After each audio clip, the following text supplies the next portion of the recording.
மருமகளே, நம்ம வீட்டுக்கு முக்கியமான ஆள் ஒருத்தர் வர்றாரு. வந்த உடனே மரியாதையா கூப்பிட்டு உள்ள உட்கார வைக்கணும். வழக்கம்ல உன் வேலையை காட்டி வர்றவங்கள விரட்டிடாதே. யாரத்த வராங்க? உன் மாமனார் வர்றாரு. மாமனார் வர்றாரா? மாமியார் கரடிக்கு என்ன ஒரு ஆனந்தம். வரட்டும் வரட்டும், மாமனார் கூட எப்படியாவது அனுப்பணும். டிவி கூட நிம்மதியா பார்க்க முடியல. இதோ வந்துட்டேன். ஏண்டா இது அத்தைக்கு இவ்ளோ மட்டமான டேஸ்டா?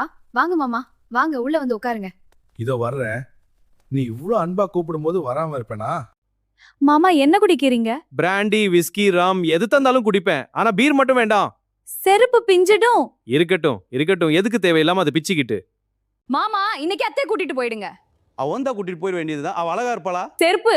பரவாயில்ல. அத்தா மாமா வந்துட்டாரு, சீக்கிரம் வாங்க. யார் இது?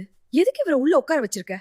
நீங்க தானே சொன்னீங்க மாமனார் வர்றாரு. இவர் தான் வந்தாரு. என்ன உங்க வீட்டுக்காரர் அடையாளம் தெரியலையா? என்ன சொல்ற? இவரை பார்த்து என் வீட்டுக்காரரா? நீ பைத்தியமா? அத்தை நீங்க ஏன் இப்படி பேசுறீங்க? ஏன்னா நீ என்ன மதிக்கவே இல்ல. பெண்ணே, உன் அத்தை வரல என்ன? நீ என்னோட வரலாமே. அடி சாமியார் திருறனா? ஐயோ. மாமியார் மருமகள் ஒட்டுமையாக இருந்தால் பாதி பிரச்சனை இருக்காது. மாமியார் தாயாக மதிப்போம், மருமகளை மகளாக நினைப்போம். நன்றி. லைக் பண்ணுங்க, சப்ஸ்கிரைப் பண்ணுங்க. நன்றி.